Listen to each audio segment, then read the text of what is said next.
Halo pemirsa, apa kabar? Berjumpa lagi dalam acara yang tentunya akan memberikan informasi seputar dunia kesehatan, apalagi kalau bukan sehat bugar. Dapat sehatnya, dapat bugarnya, dapat informasinya. Acara ini juga pemirsa saksikan kapan saja, di mana saja di YouTube dari TVRI Nusa Tenggara Barat. Baik, pada kesempatan ini kita akan membahas satu tema yang tentu saja tidak lekang oleh waktu ya pemirsa. Karena setiap tahun itu kejadiannya selalu banyak dan semakin bertambah. Apa itu? Temanya adalah cegah serangan jantung sejak muda, sehat sampai tua. Pada kesempatan ini kita sudah kehadiran seorang kardiolog muda dan tentu saja beliau sangat kompeten di bidangnya. Beliau adalah Dr. Lalu Muhammad Satrial IIP Widya Atma Praja, spesialis jantung pembuluh darah konsultan VH. Baik, langsung saja kita sapa beliau. Halo dokter, apa kabar? Baik kabarnya dokter? Alhamdulillah. Oke, baik pemirsa. Kita saat ini mau membahas tema dokter tentang cegah serangan jantung sejak muda sehat sampai tua dokter. Pasti Pak dokter sudah sangat familiar dan pasti selalu bertemu dengan pasien dengan kondisi seperti ini nih dokter. Ya. Mungkin pemirsa juga perlu tahu ya bahwa Pak dokter itu juga adalah seorang kardiologis intervensi yang dimiliki oleh Nusa Tenggara Barat, di mana beliau berpraktek di 3 rumah sakit, yakni yang pertama Rumah Sakit Mandalika Provinsi Nusa Tenggara Barat, yang kedua di Rumah Sakit Umum Daerah Praya Lombok Tengah, dan yang ketiga di Rumah Sakit Yatova. Jadi putra Nusa Tenggara Barat, kebanggaan Nusa Tenggara Barat tentunya. Baik dokter, kita langsung tanya-tanya aja nih dok ya, pasti pemirsa pada penasaran nih, emang sebenarnya apa sih serangan jantung itu? Familiar lihat di TV, tapi sebenarnya apa sih serangan jantung itu dok? Jadi terima kasih Dr. Ocha sudah memberikan kesempatan lupa, kita silakan untuk kenalan dulu dokter. dari sini. Saya Dr. Lalu Muhammad Satrial IIP, kelahiran Lombok ya, putra asli Lombok. Iya. Terima kasih atas kesempatannya diberikan untuk tampil memberikan edukasi masyarakat ya melalui TVRI. Betul. Jadi pada kesempatan kali ini saya ingin bertanya di Dr. Ocha tadi ketika kapan apa itu serangan jantung. Jadi serangan jantung sebenarnya adalah suatu kondisi di mana aliran darah terhenti secara total atau secara parsial terhadap otot jantung ya, baik itu, dan itu biasa terjadi secara mendadak. Dan kondisi ini sangat emergensi ya. Jadi melakukan suatu kegawat daruratan. Kalau dari perhimpunan kami Dokter Jantung Indonesia yang kita sebut namanya PERKI, ini kita sebut sebagai suatu sindrom koroner akut ya. Dan di mana kita ketika menemukan kondisi seperti ini kita harus segera ambil keputusan, segera bertindak secepat mungkin karena kita berpacu dengan waktu. Prinsip kami sebagai dokter jantung ketika menangani pasien serangan jantung adalah secepat-cepatnya, ada istilahnya time is muscle. Jadi setiap waktu itu sangat berharga untuk pasien yang mengalami serangan jantung. Begitu. Berarti itu yang disebut sebagai serangan jantung itu sendiri. Nah, Pak dokter kan adalah seorang dokter kardiologi yang berpraktek di khususnya di daerah Lombok ya dokter ya, khususnya di sini di Lombok Tengah. Nah, kasusnya sendiri dok, seberapa banyak sih dok? Ya, benar ya. Jadi seiring waktu, kalau zaman dulu kasus mungkin bukan kasus serangan jantung yang banyak ya, tapi sering dengan perkembangan zaman, sering dengan pola hidup yang ya kita tahu saat akhir-akhir ini bagaimana, memang trennya cenderung meningkat.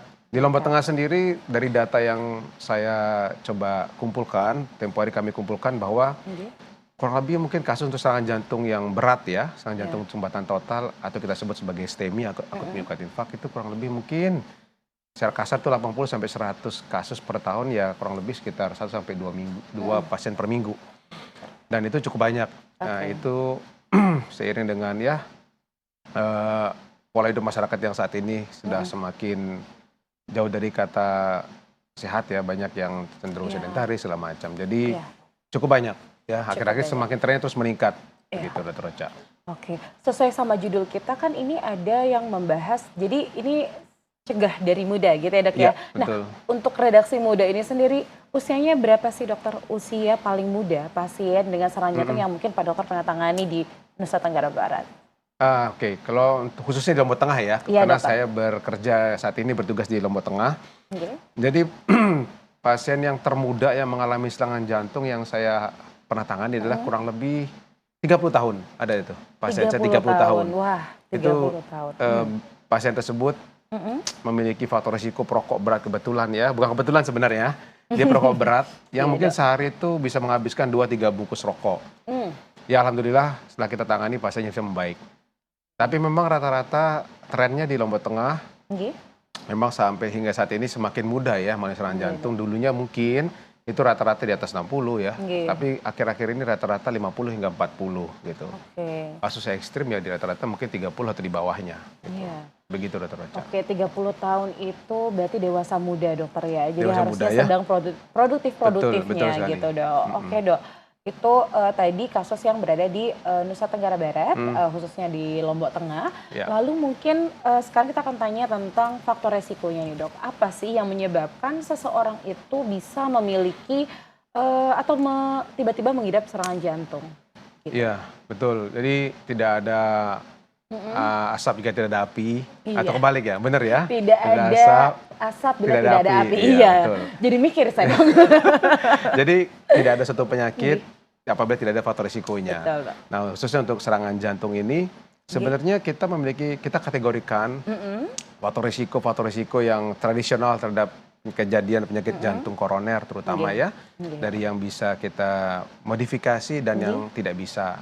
Misalnya yang tidak bisa itu adalah yang faktor usia, jenis kelamin, genetik. Nah itu tidak bisa kita modifikasi ya, Iya, Dok. karena seiring usia ya pasti cenderungan untuk mengalami penyakit semakin tinggi. Oke. Dan di satu sisi untuk yang faktor risiko yang bisa kita modifikasi, misalnya seperti gaya hidup, lifestyle, Oke. aktif berolahraga gitu ya, itu bisa kita faktor kadar lemak, kadar kolesterol, darah tinggi, kegemukan ya, kelola stres itu merupakan faktor risiko yang bisa dimodifikasi untuk kejadian penyakit jantung koroner. Oke. Begitu Dokter Ocha.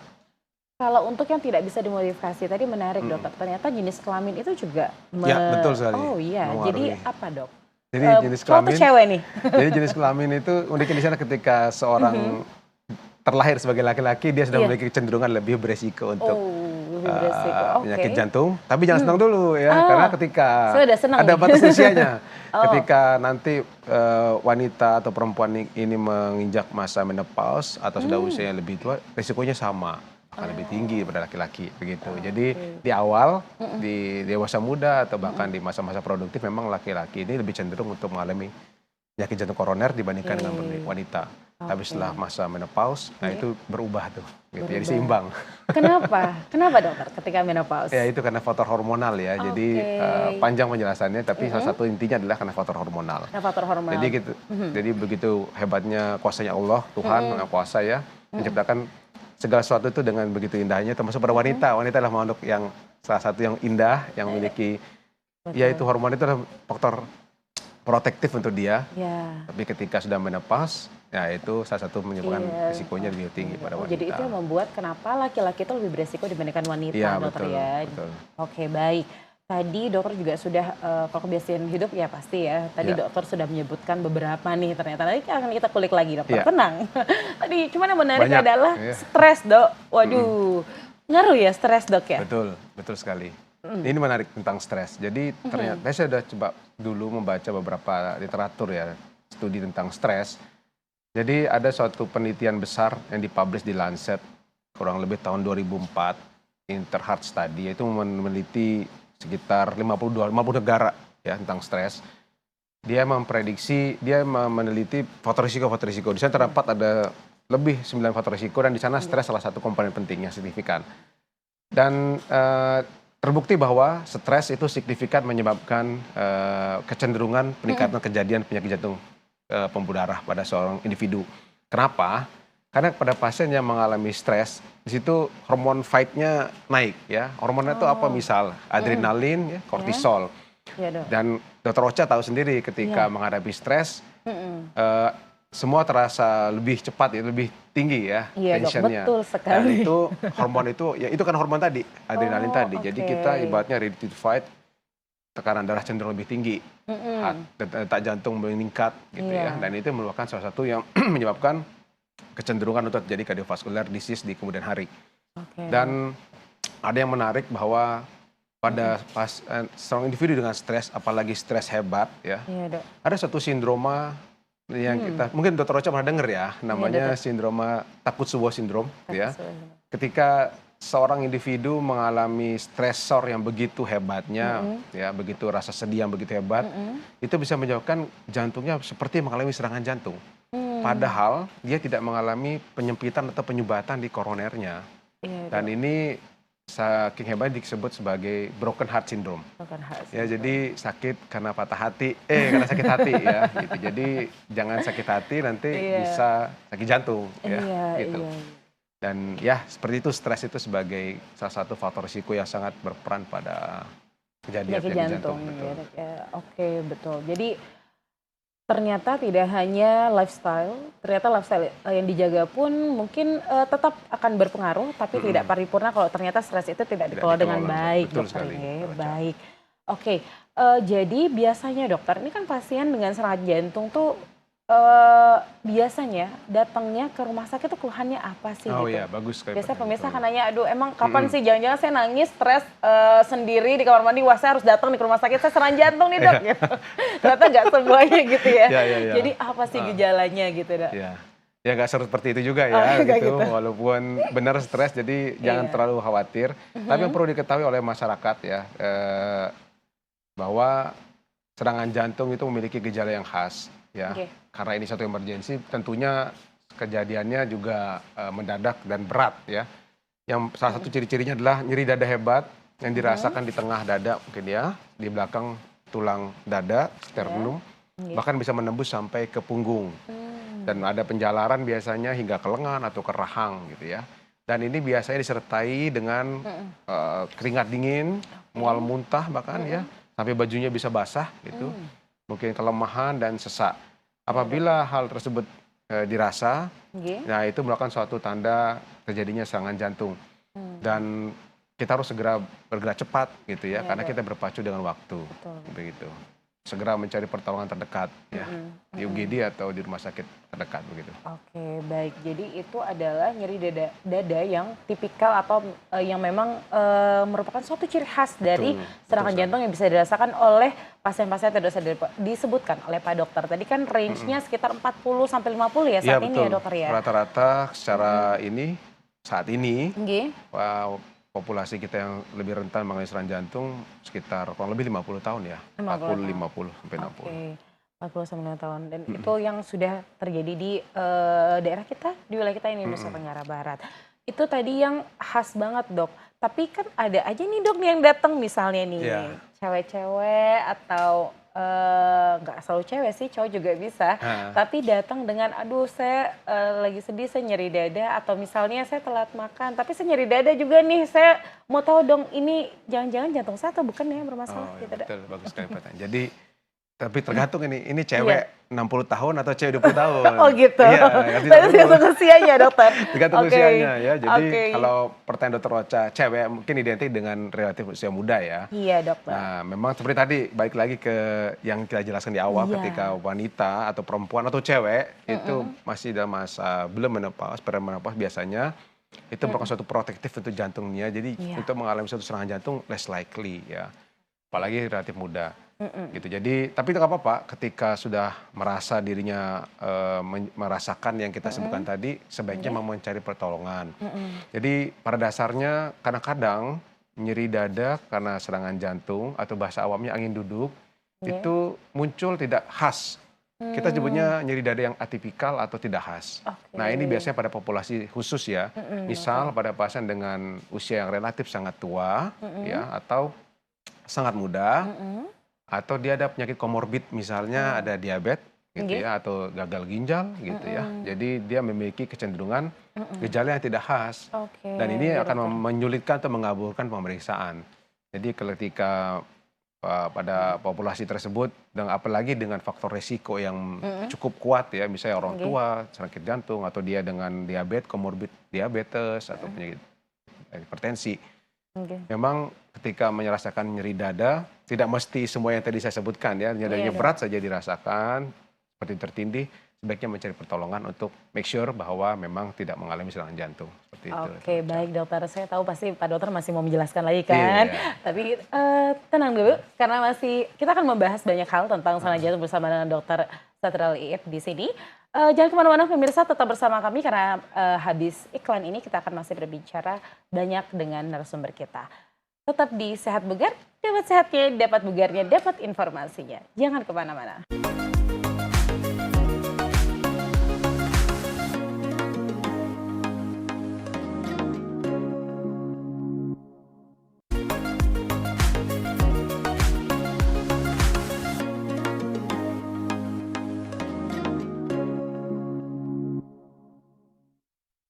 Baik pemirsa, selamat datang lagi dalam acara Sehat Bugar. Dapat sehatnya, dapat bugarnya, dapat informasinya. Tadi sebelum dari komersial break tadi kita sudah berbicara banyak dengan Pak Dokter tentang serangan jantung yang bisa kita cegah dari awal, dari ketika usia muda. Kita sehat sampai tua gitu ya. Amin. Oke, baik, saya masih tetap bersama narasumber kita tentunya tidak berubah. Masih tetap dengan Dr. Lalu Muhammad Satrial Widya Atma Praja, spesialis jantung pembuluh konsultan VH.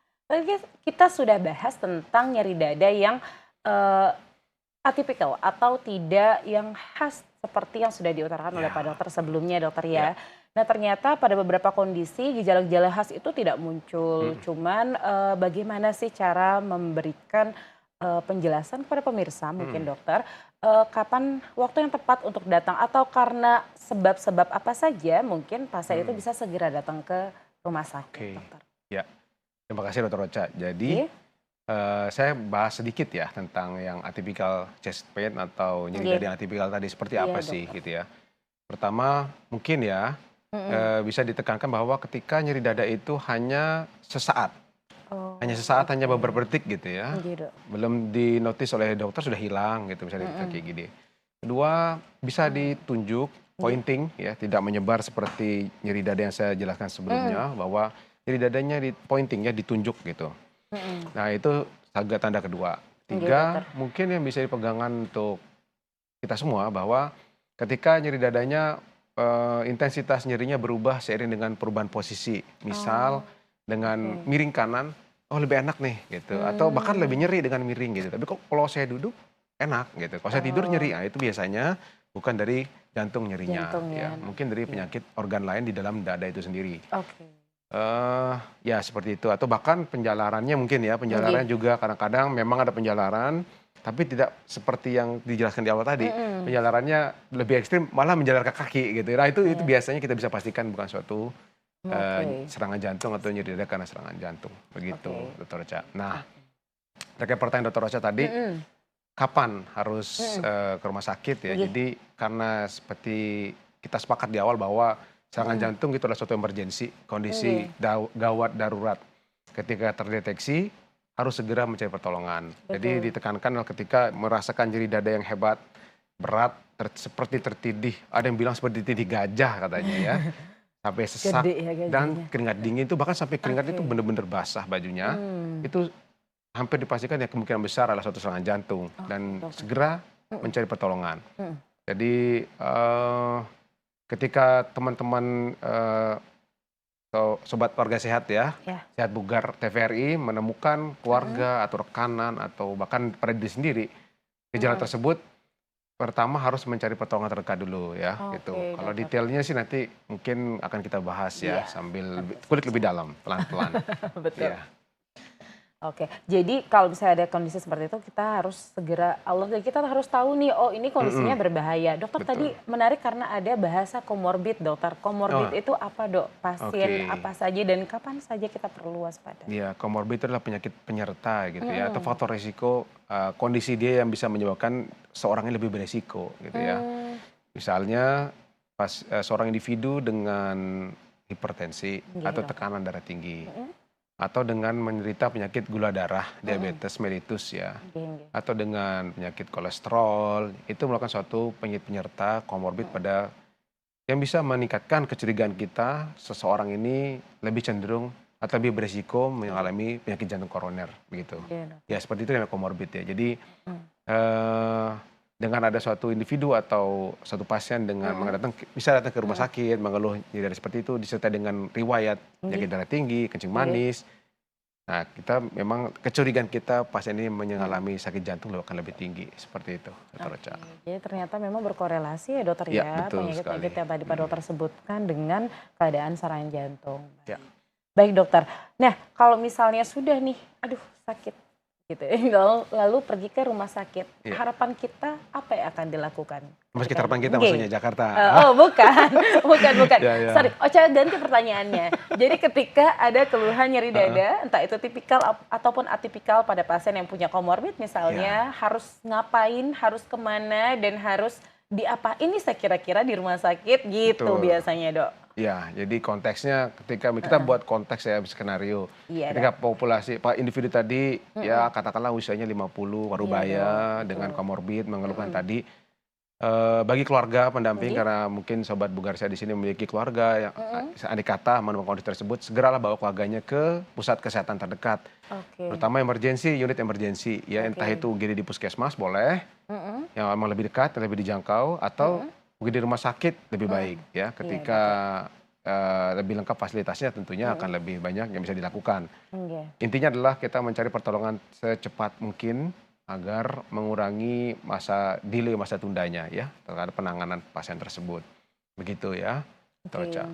Lalu untuk ditahu dokter bahwa itu ternyata betul adalah serangan jantung atau bukan serangan jantung tuh biasanya nanti kita taunya dari mana nih dok nih? Ya. Jadi diagnosa pasti atau pemeriksaan penunjang pasti untuk Nggih. ini suatu pasien mengalami serangan jantung adalah rekam jantung ya. Dan itu Oke. hanya ada di fasilitas kesehatan tentunya ya. Oh oke. Jadi di puskesmas ada. Jadi Nggih. atau di klinik mungkin saat ini Nggih. banyak klinik yang sudah memiliki. Nggih. Jadi ketika pasien mengalami keluhan nyeri dada harus segera mungkin mendapatkan pertolongan pertama dan direkam jantung. Bahkan dari perhimpunan kami, Nggih. dari Perki dan panduan Eropa, ya Nggih. kita biasa memandu pada Eropa atau Amerika, Nggih.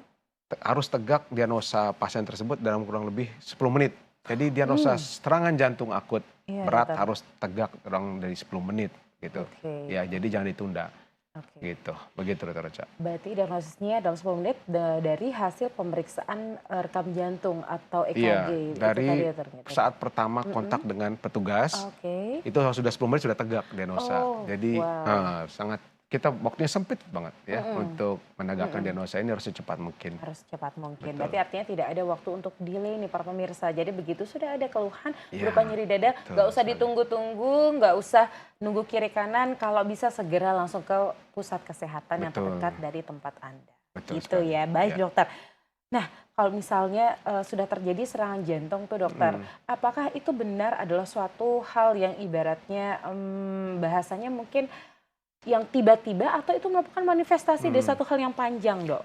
Ya, bagus nih filosofis pertanyaannya ya. Ini bagus sekali untuk Dr. Ocha luar Memacu biasa nih. ini. Waduh, Ya, waduh. jadi serangan jantung itu merupakan suatu serangan jantung akut merupakan Oke, suatu Dok. event ya. Iya, Jadi pada dasarnya proses untuk menjadi suatu kejadian event ini memiliki masa yang cukup panjang ya, masa Dokter. yang tidak serta-merta terjadi dengan seketika gitu. Jadi seperti kita ketahui, seperti penyakit kronis pada umumnya, penyakit jantung koroner itu merupakan suatu inflamasi kronis ya, jadi pengumpulan plak ya, penumpukan plak di pembuluh darah yang terjadi tidak dalam waktu singkat tentunya, dan itu mungkin beberapa tahun ya gitu. Nah, sampai terjadi suatu event atau pencetus, nah terjadilah pecahnya atau rupturnya plak koroner tadi sehingga terjadi gumpalan darah, penyumbatan total pada jantung. Dan itu mungkin bahasanya kita bisa ibaratkan seperti fenomena gunung es ya. Jadi sebenarnya ini merupakan sesuatu yang Iya, Dok. banyak sekali di masyarakat, tapi yang terdeteksi hanya yang pada saat terjadinya event tersebut Event, gitu. iya. Ya, seperti itu Dr. Ocha. Oke, berarti ternyata nggak ujuk-ujuk atau bahasa sasaknya silung-silung gitu ya. Selung-selung. Selung-selung, oh beda-beda berarti. Oh, beda-beda, ya. Kalau mau barat selung. Selung. Jadi enggak selung-selung tuh tiba-tiba Iya, iya, betul. langsung tak angin duduk terus meninggal, Iya. selnya langsung meninggal. Pasti Betul ada sekali. proses yang panjang yang ada sebelum itu. Iya. Menyambung itu nih Pak Dokter nih, apa sih yang bisa dilakukan oleh kami-kami ini yang masih muda-muda ini? Ya. Apa yang bisa kita lakuin? Terus pemeriksaannya apa saja sih dok nih gitu, pemeriksaan yang bisa kita lakukan untuk tahu kira-kira saya sudah ada bakat ke sana nggak ya gitu. Iya, betul. Gitu dok. Betul. Pemeriksaan penting sekali, screening ya, mungkin bahasa kita itu screening ya, Nggih. lebih aware. Jadi kalau zaman dulu memang kita fokusnya ke yang usia lanjut, Iya, ya. dokter, betul. Tapi seiring dengan perkembangan zaman, dengan pola hidup yang sedentarian seperti saat Iya. ini lebih dominan begitu ya. Oke, dokter.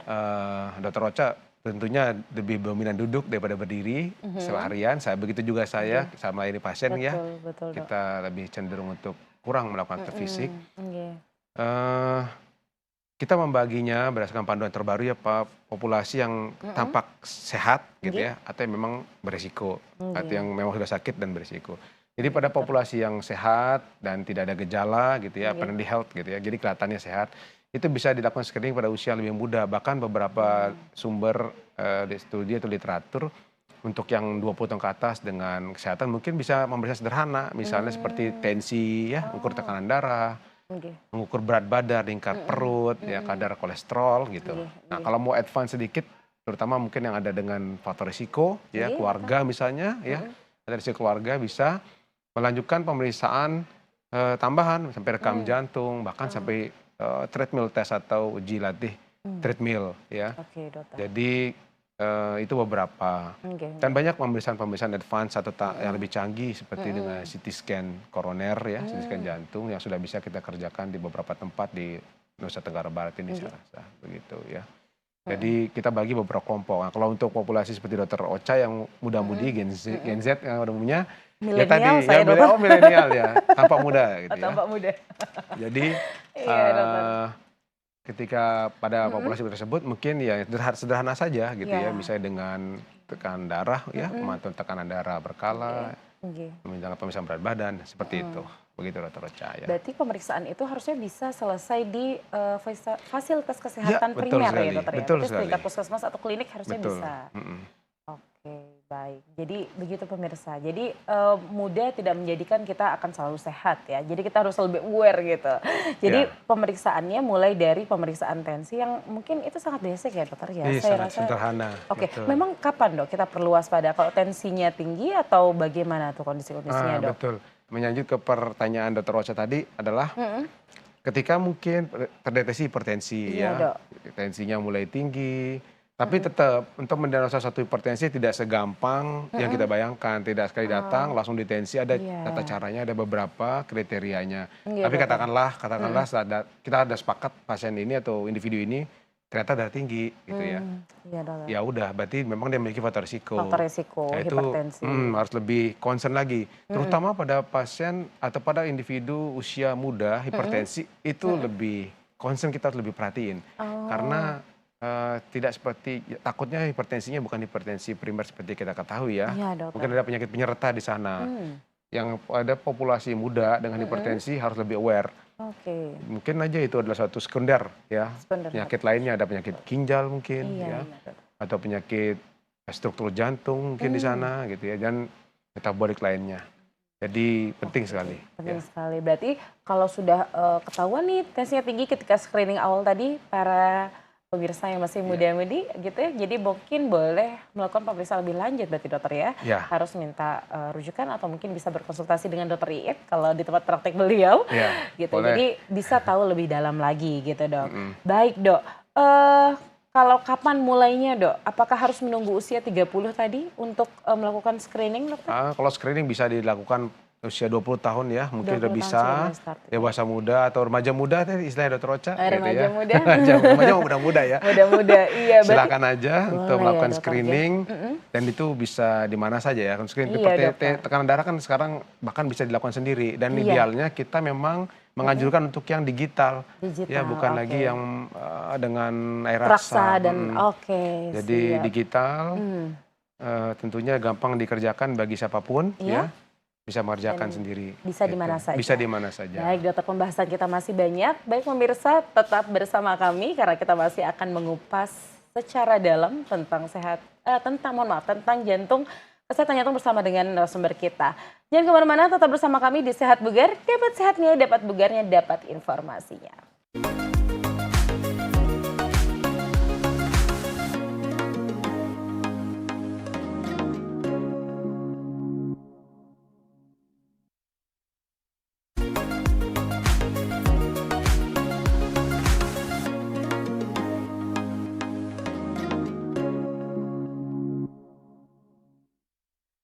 Baik pemirsa, terima kasih karena masih tetap bersama kami di acara Sehat Bugar, dapat sehatnya, dapat bugarnya, dapat informasinya. Tadi kita sudah bahas tentang apa saja sih pemeriksaan yang bisa kita lakukan untuk screening kepada setiap individu, mulai dari usia muda sampai dengan tua untuk tahu potensi atau mungkin ada kemungkinan untuk penyakit jantung atau tidak. Tadi sudah dibahas ya pemirsa ya.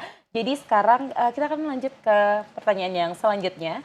Dokter, jadi kan tadi udah di screening nih gitu, lalu sudah ditangkap, ternyata ada beberapa yang memiliki potensi, berarti itu nanti akan mendapatkan pengobatan ya? Atau kita baiknya merujuk ke dokter spesialis jantung atau seperti apa dok biasanya? Ya, betul. Jadi ketika dokter layanan primer atau yang terdepan mendeteksi dan mendapatkan masalahnya, entah itu bisa hipertensi katakanlah ya, bisa ditata laksana ya, ditata laksana di level primer. Ketika tidak selesai di sana, butuh pemeriksaan lebih lanjut, misalnya pada yang tadi kita bahas ya, misalnya usia muda, individu dengan usia muda dengan kecenderungan tensi tinggi banget, misalnya, wah ini curiga nih Dokter Ocha, kayaknya bukan sekedar hipertensi biasa gitu ya, jangan-jangan ada masalah lain gitu.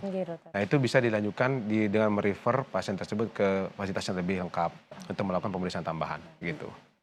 Baik dokter, jadi bisa di-refer ke dan penyakit jantung ini menarik, saya tiba-tiba kepikiran, apakah ini ditanggung oleh BPJS dokter?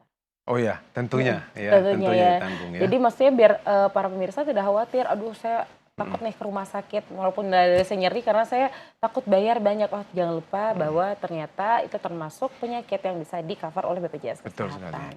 Baik dokter, kalau misalnya nih ada event, ketemu orang serangan jantung misalnya, katakanlah kejadiannya mungkin familiar ya para pemirsa, ada footage di sosial media atau misalnya di berita yang atlet nih dokter lagi, atau misalnya lagi di ruang tunggu bandara tiba-tiba ada yang pegang dada serangan jantung, apa yang harus kita lakuin dok? Iya betul, jadi ketika kondisinya berarti kita bagi begini ya, mungkin skenarionya masyarakat awam atau siapapun itu sedang tidak sengaja menemukan atau berhadapan dengan pasien yang mengalami serangan jantung ya. Jadi kondisinya ketika kalau pasiennya sadar, ya kalau pasiennya sadar, kita bisa melakukan dengan intinya kita adalah menurunkan aktivitas fisiknya.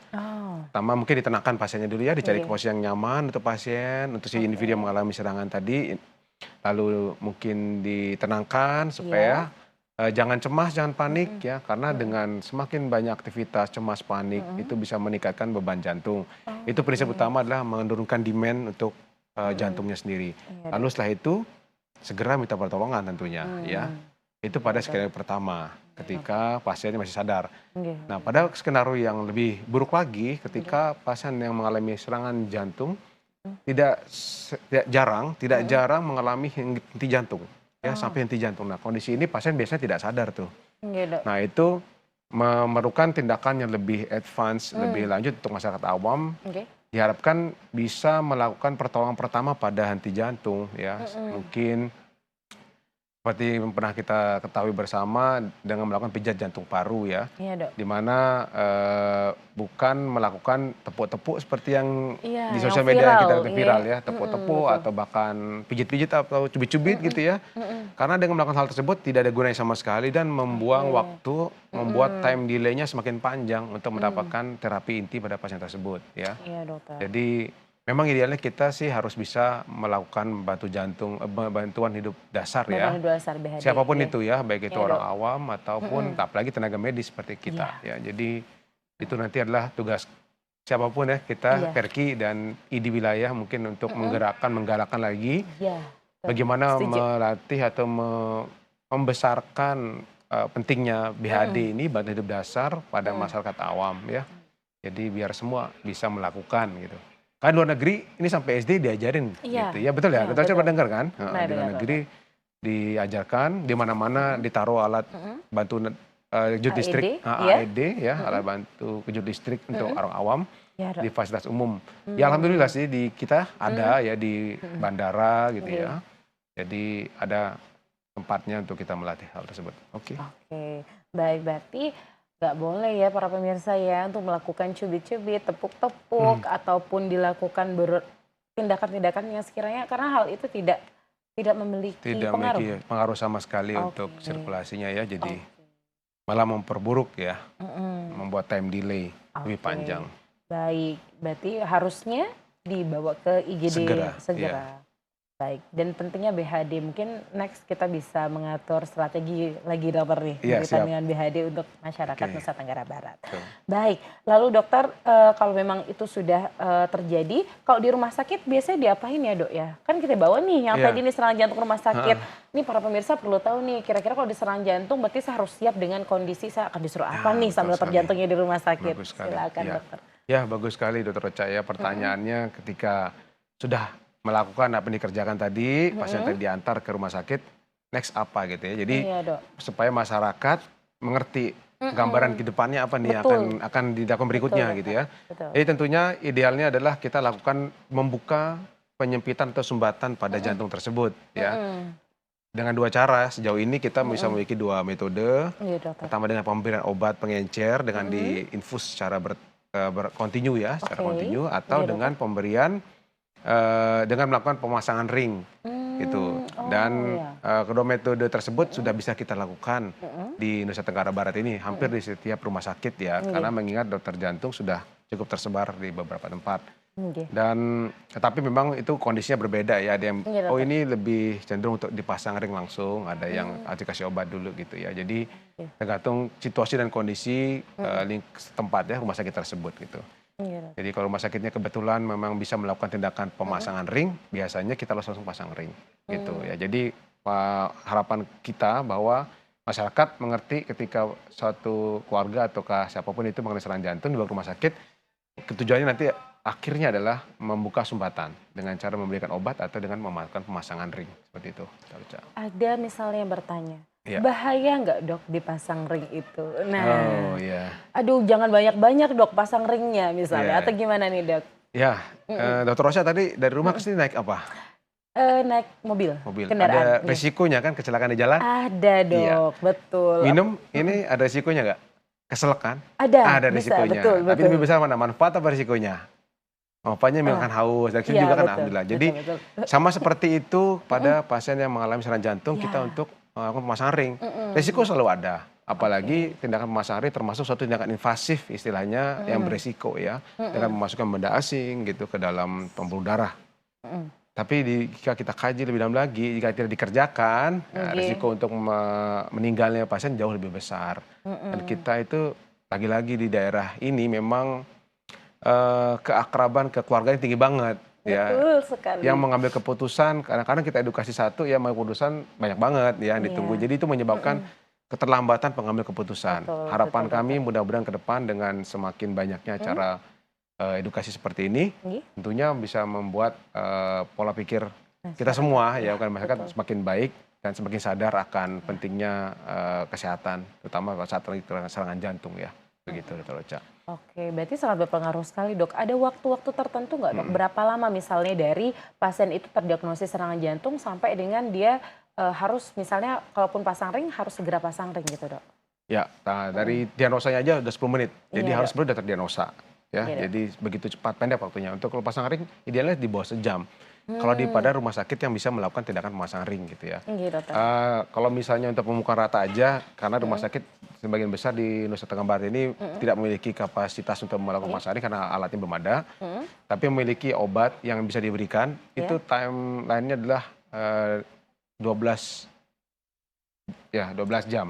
Jadi ketika oke. sudah lewat di 12 jam, kita tidak bisa memberikan obat tersebut, Oh, gitu. oke, baik dokter. Artinya ketika semakin panjang delay dari onset serangan, keberhasilan juga semakin sedikit, gitu. Mmm, Jadi idealnya adalah semakin cepat semakin baik, gitu. semakin cepat semakin baik para pemirsa. Tetap bersama kami karena kita akan, masih tetap membahas segala hal berbau dengan jantung dan dokter Iip. Tetap bersama kami di Sehat Bugar, dapat sehatnya, dapat bugarnya, dapat informasinya. Jangan kemana-mana.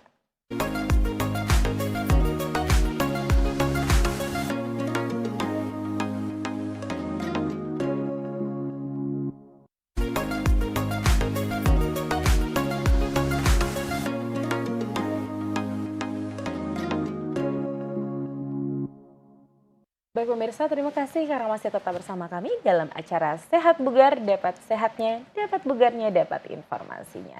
Baik pemirsa, tadi kita sudah bahas tentang udah banyak sekali ya dari awal sampai dan akhir tentang serangan jantung. Sekarang saya mau ingin tanya ke Pak Dokter.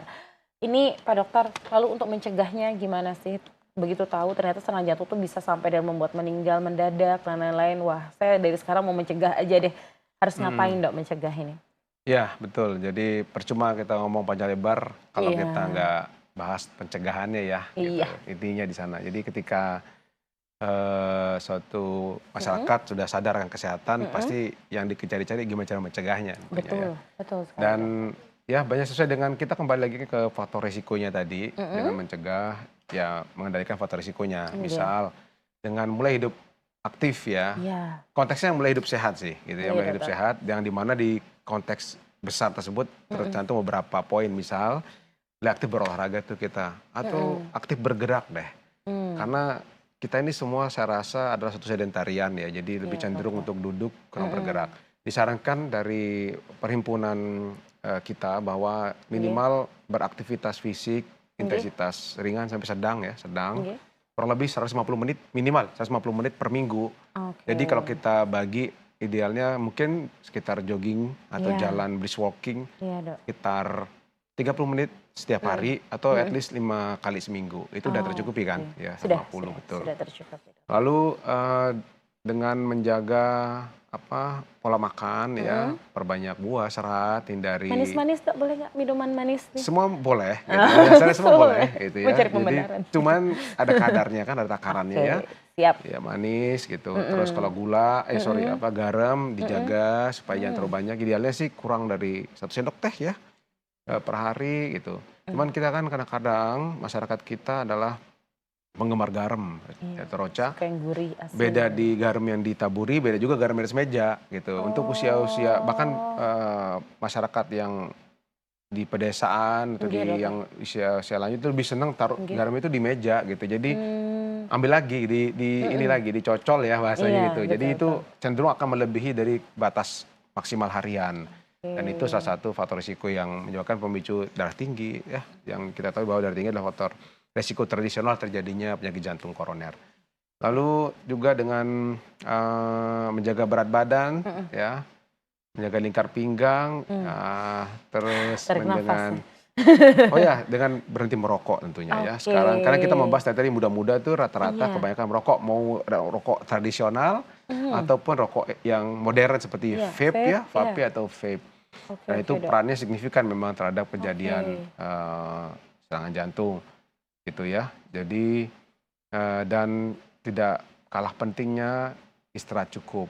oke, Ya, istirahat cukup, paling tidak sekitar 6 sampai 8 jam atau ada yang mengatakan 7 sampai 9 jam tanpa baik, terputus ya. oke, Jadi itu sangat penting tidak terputus-putus. Oh mhm, saya tidur 6 jam, 8 jam mhm, tapi terputus-putus itu enggak ya. Jadi oke, kalau bisa terus los loss, continue langsung ya. continue, oke, Lalu baik, terakhir yang tidak kalah penting adalah menjaga tidak stres ya, nggak kelola stres, stres. Tadi udah aduh, dibahas ya, kelola iya, stres. Kelihatannya tidak penting padahal penting banget gitu penting ya. banget, oke. Jadi ya seperti itu Dokter Itu Ocha. adalah penjaga-penjagaan. Baik dokter, tidak terasa sudah kurang lebih 1 jam kita Iya ada nggak rasa. di studio ini, studio TVRI Iya. NTB. Sebelum kita tutup, silakan dokter mungkin ada yang ingin disampaikan pada pemirsa yang ada di rumah? Oke, Silahkan dokter. ya terima kasih Dokter Ocha. Baik. Jadi berdasarkan yang kita bahas, pembahasan kita hari ini bahwa eh, sakit jantung atau serangan jantung tidak melulu atau tidak lagi Mhm. eksklusif pada populasi usia lanjut ya. Dan kini trennya sudah semakin relatif muda pasiennya mengalami serangan jantung. Jadi penting untuk mengetahui gejalanya yaitu nyeri dada hebat, terasa berat di belakang dada hingga tembus ke punggung, bahkan disertai penjalaran, rasa sesak, keringat dingin, ya. Ketika hal tersebut terjadi, segeralah mencari pertolongan, cari rumah sakit terdekat. Dan penting juga bahwa mengetahui bagaimana cara pencegahannya dengan mulai hidup sehat, ya, menjaga berat badan, menjaga pola tidur yang cukup, Mhm. ya, hindari stres dan hindari rokok, gitu.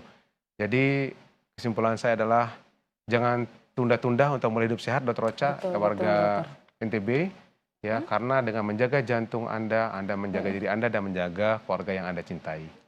Dalam sekali. Ah. Baik, terima kasih banyak dokter atas kehadirannya di studio kita Iya. pada hari ini.